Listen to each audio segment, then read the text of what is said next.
दिल टूटता है ना, तो इंसान अंदर से पूरी तरह बिखर जाता है। सीने में एक अजीब सा दर्द होता है, दिमाग काम करना बंद कर देता है और दिल सिर्फ एक ही बात चीख चीख कर कहता है, तारांकन एक बार उससे बात हो जाए, बस एक आखिरी मैसेज कर लूं, शायद सब ठीक हो जाए। लेकिन ठहरिए, रुकिए और जरा ठंडे दिमाग से सोचिए, क्या बार बार कॉल करने से, उनके सामने रोने से या गिड़गिड़ाने से आपका प्यार वापस आया? नहीं ना, उल्टा आपने अपनी बची कुची सेल्फ रिस्पेक्ट भी खो दी। अगर आप वाकई उस इंसान को अपनी लाइफ में आपकी असली कीमत समझाना चाहते हैं या फिर इस असहनीय दर्द से बाहर निकलकर अपनी खोई हुई जिंदगी वापस पाना चाहते हैं, तो आज का ये वीडियो आपकी पूरी जिंदगी बदल सकता है। आज हम बात करने वाले हैं साइकोलॉजी के सबसे पावरफुल हथियार नो कॉन्टैक्ट रूल के बारे में। बिना किसी फालतू बकवास के सीधे बात करेंगे कि ये रूल क्या है, इसे कैसे फॉलो करना है और कैसे ये आपके बिखरे हुए मन को दोबारा जोड़ सकता है। नो कॉन्टैक्ट रूल क्या है और ये क्यों जरूरी है? समय टिल्ड 6 मिनट। बोलना शुरू करें। ब्रेकअप, ये एक ऐसा शब्द है जो एक पल में आपकी हंसती खेलती जिंदगी को पूरी तरह से बदलकर रख देता है। दिल टूटता है, दिमाग काम करना बंद कर देता है और ऐसा लगता है मानो सीने में एक अजीब सा खालीपन भर गया हो। ऐसे समय में दिमाग में सबसे पहला ख्याल क्या आता है? एक बार उससे बात हो जाए, एक आखिरी कॉल कर लूं, शायद एक मैसेज से सब कुछ ठीक हो जाए। लेकिन सच तो ये है कि ब्रेकअप के ठीक बाद आप अपने एक्स से जितनी बात करने की कोशिश करेंगे, आप खुद को उतना ही ज्यादा दर्द देंगे और अपनी इज्जत भी खोते चले जाएंगे। और यही काम आता है मनोविज्ञान का सबसे ताकतवर हथियार, no contact rule. No contact rule.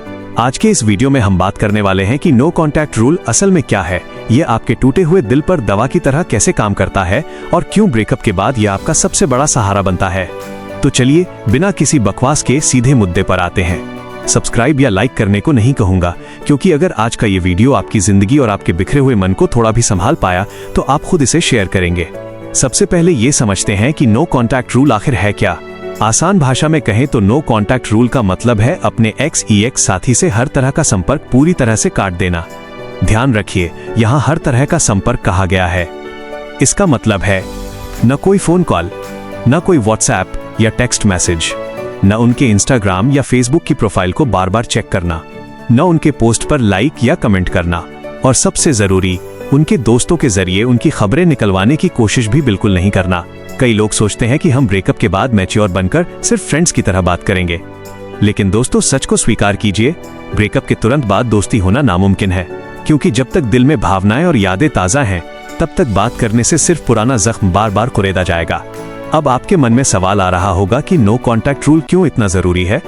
जब आपका ब्रेकअप होता है तो आपका दिमाग एक अजीब सी स्थिति में चला जाता है। साइंस कहती है कि जब आप किसी से प्यार करते हैं तो दिमाग में डोपामाइन नाम का केमिकल रिलीज होता है। ब्रेकअप के बाद जब वो इंसान आपकी जिंदगी से चला जाता है तो आपका दिमाग उस केमिकल के लिए तड़पने लगता है, ठीक वैसे ही जैसे किसी लत को छोड़ने पर होता है। जब आप बार बार अपने एक्स को मैसेज या कॉल करते हैं तो आप उस लत को बढ़ावा दे रहे होते हैं। आप खुद को उस दर्द के चक्रव्यूह से निकलने ही नहीं देते। नो कॉन्टैक्ट रूल लागू करने के मुख्य रूप से 3 सबसे बड़े कारण हैं। पहला कारण, अपनी आत्मसम्मान, सेल्फ रिस्पेक्ट को बचाना। जब आप ब्रेकअप के बाद किसी के सामने रोते हैं, गिड़गिड़ाते हैं या प्लीज वापस आ जाओ की भीख मांगते हैं, तो सामने वाला इंसान आपकी कद्र करना बंद कर देता है। दया से कभी प्यार वापस नहीं मिलता। नो कॉन्टैक्ट रूल आपको अपनी खोई हुई इज्जत और सेल्फ रिस्पेक्ट वापस पाने का मौका देता है। दूसरा कारण, अपने दिमाग और दिल को हील होने का वक्त देना। जब तक कोई इंसान आपकी आंखों के सामने या आपके फोन में रहेगा, आप कभी मूव ऑन नहीं कर पाएंगे।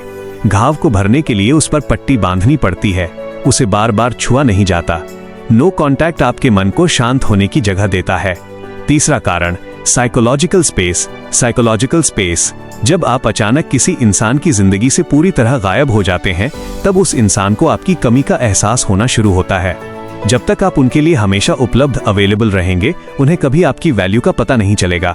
नो कॉन्टैक्ट रूल सिर्फ सामने वाले को आपकी याद दिलाने का तरीका नहीं है, ये सबसे पहले आपके खुद के बचाव का जरिया है। ये कोई बच्चों का खेल नहीं है। ये 21 दिन, 30 दिन या 60 दिन की एक ऐसी तपस्या है जिसमें आपको अपने खुद के इमोशन से लड़ना होगा। जब भी फोन उठाकर उनका नंबर डायल करने का मन करे, तब आपको खुद को रोकना होगा। आज पार्ट 1 में हमने ये समझा कि ये रूल क्या है और ये आपकी दिमागी शांति के लिए क्यों सबसे ज्यादा जरूरी है। पिछली बार पार्ट 1 में हमने समझा था कि नो कॉन्टैक्ट रूल क्या है और ये आपकी मानसिक शांति और सेल्फ रिस्पेक्ट के लिए कितना जरूरी है। लेकिन इसे लागू करना इतना आसान नहीं होता। बोलना आसान है, पर जब रात के 12 बजे दिल में तड़प उठती है, यादें घेर लेती हैं और हाथ अपने आप फोन की तरफ जाता है, तब इस रूल को निभाना सबसे मुश्किल काम बन जाता है। आज पार्ट 2 में हम बिल्कुल प्रैक्टिकल बात करेंगे कि आखिर नो कांटेक्ट रूल को स्टेप बाय स्टेप अपनी जिंदगी में लागू कैसे करें और उन शुरुआती कठिन दिनों में खुद को टूटने से कैसे बचाएं। अगर आप वाकई इस दर्द से बाहर निकलना चाहते हैं तो इन स्टेप्स को ध्यान से सुनिए और आज ही अपनी लाइफ में लागू कीजिए। पहला स्टेप, डिजिटल डिटॉक्स और ब्लॉक्स। डिजिटल डिटॉक्स और ब्लॉकिंग। सबसे पहले आपको अपने फोन और सोशल मीडिया से शुरुआत करनी होगी। अपने एक्स का नंबर फोन से डिलीट कर दीजिए या ब्लॉक कर दीजिए। व्हाट्सएप, इंस्टाग्राम, फेसबुक, स्नैपचैट, हर जगह से उन्हें अनफॉलो या ब्लॉक करें। कई लोग कहते हैं क्या ब्लॉक करना बचपना नहीं है? बिल्कुल नहीं। ब्लॉक करना कोई नफरत या बचपना नहीं है, बल्कि ये आपकी मानसिक शांति के लिए एक बाउंड्री सीमा सेट करना है। जब तक आप उनकी डीपी ऑफ डीपी, उनके स्टेटस और उनकी स्टोरीज देखते रहेंगे, आपकी पुरानी यादें बार बार ताजा होती रहेंगी। आंख से दूर तो मन से दूर। दूसरा स्टेप, यादों का कचरा साफ करना, क्लियरिंग ट्रिगर्स। अपने कमरे और फोन को खंगालिए।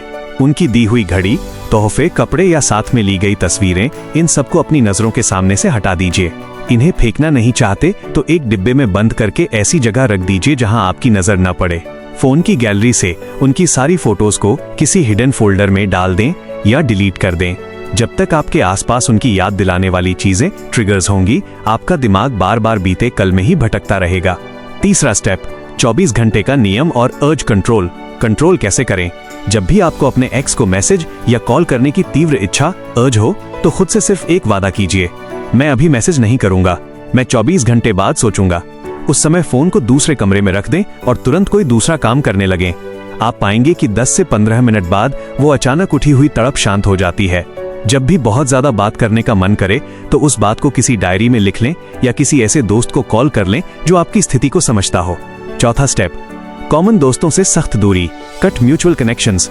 अगर आपके और आपके एक्स के कुछ कॉमन दोस्त हैं तो उनसे साफ साफ कह दीजिए, कृपया मुझसे उसके बारे में कोई बात न करें और न ही मेरी कोई खबर उस तक पहुंचाएं। अगर वे दोस्त फिर भी बार बार उसकी बातें छेड़ते हैं तो कुछ समय के लिए उन दोस्तों से भी दूरी बना लीजिए। जब तक बीच का कोई जरिया रहेगा, नो कांटेक्ट रूल कभी पूरी तरह से कामयाब नहीं हो पाएगा। पांचवा स्टेप, दिन की दिनचर्या को पूरी तरह बदल दें। Overhaul your daily routine. जब कोई इंसान आपकी लाइफ से जाता है तो दिन में एक बहुत बड़ा खाली समय, टाइम स्लॉट बच जाता है। वही समय जब आप उनसे बातें किया करते थे। अगर आप उस समय खाली बैठेंगे तो आपका दिमाग अपने आप उदासी की तरफ जाएगा। इसलिए अपने दिन को बिजी बनाइए। सुबह जिम या रनिंग चालू कीजिए। अपनी हॉबीज को वापस जगाइए। कोई नया कोर्स या काम शुरू कीजिए। शरीर को इतना थका दीजिए कि रात को बिस्तर पर पड़ते ही नींद आ जाए, सोचने का मौका ही न मिले।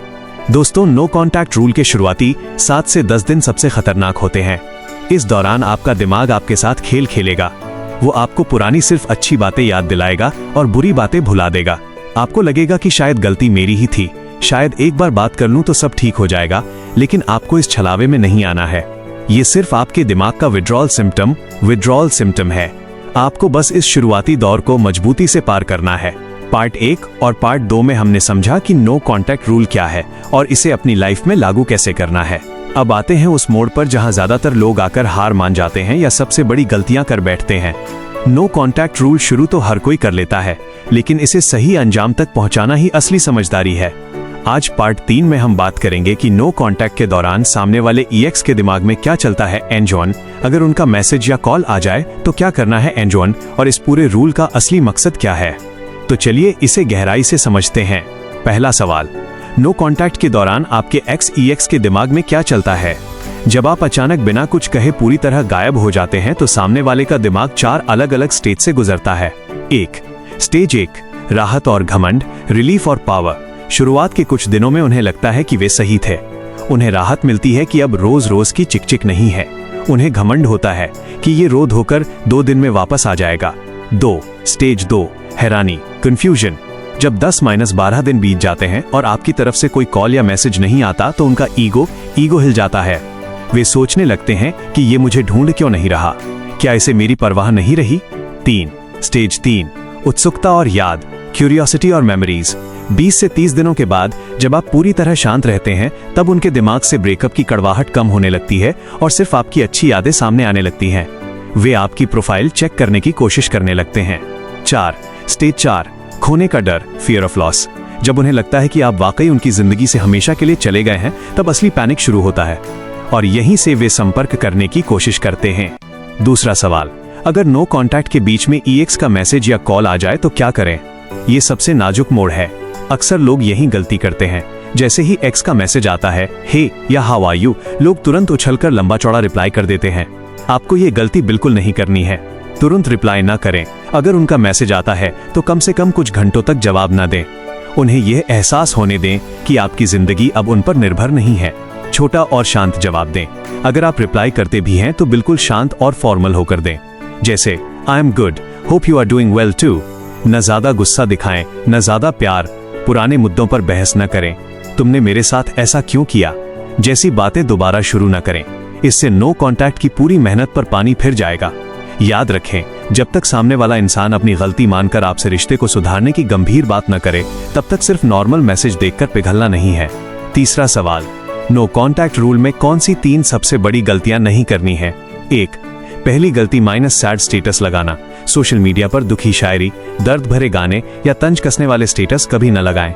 इससे सामने वाले को पता चल जाता है कि आप अभी भी उनके लिए तड़प रहे हैं। 2, दूसरी गलती -जासूसी करना, स्टॉकिंग। फेक आईडी बनाकर उनकी प्रोफाइल देखना या उनके दोस्तों से उनके बारे में पूछना बंद कीजिए। ये आपके दिमाग को कभी शांत नहीं होने देगा। 3, तीसरी गलती उम्मीद में जीना। नो कॉन्टैक्ट रूल को इस लालच में मत अपनाइए कि मैं 30 दिन शांत रहूंगा तो वो पक्का वापस आ जाएगा। अगर आप सिर्फ उनके आने की उम्मीद में नो कॉन्टैक्ट कर रहे हैं तो आप खुद को धोखा दे रहे हैं। नो कॉन्टैक्ट रूल का असली मकसद क्या है? दोस्तों, नो कॉन्टैक्ट रूल का असली मकसद किसी को वापस पाना नहीं है। इसका असली मकसद खुद को वापस पाना है। उस इंसान को वापस पाना जो ब्रेकअप से पहले मुस्कुराता था, जिसके सपने बड़े थे, जिसकी अपनी एक अलग पहचान थी। 30 या 45 दिनों के नो कॉन्टैक्ट के बाद केवल 2 ही नतीजे निकलते हैं। पहला नतीजा, सामने वाले को आपकी असली वैल्यू समझ आती है। वो अपनी गलतियों का एहसास करके एक परिपक्व, मैच्योर इंसान बनकर आपकी लाइफ में वापस आता है। दूसरा नतीजा, इन 30-40 दिनों में आप खुद इतने मजबूत और समझदार हो जाते हैं कि आपको एहसास होता है कि आपको उस इंसान की जरूरत ही नहीं है जो आपकी कद्र नहीं करता था। आप खुशी खुशी मूव ऑन कर जाते हैं। दोनों ही सूरतों में जीत सिर्फ और सिर्फ आपकी होती है। इसलिए अपनी वैल्यू पहचानिए।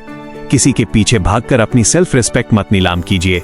जो आपका है उसे आपकी कीमत पता होगी, और जिसे कीमत नहीं पता वो कभी आपका था ही नहीं। मजबूत बनिए और आज ही से अपनी जिंदगी का नया अध्याय शुरू कीजिए। अगर इस वीडियो ने आपके मन के बोझ को थोड़ा सा भी हल्का किया हो या आपको आगे बढ़ने की हिम्मत दी हो, तो वीडियो को लाइक करके चैनल को सब्सक्राइब जरूर कर लीजिएगा, ताकि आगे भी आपको ऐसी ही काम की और काम डाउन करने वाली बातें मिलती रहें। अपनी सेहत का ध्यान रखिए, खुद की कद्र कीजिए। मिलते हैं अगले वीडियो में। जय हिंद।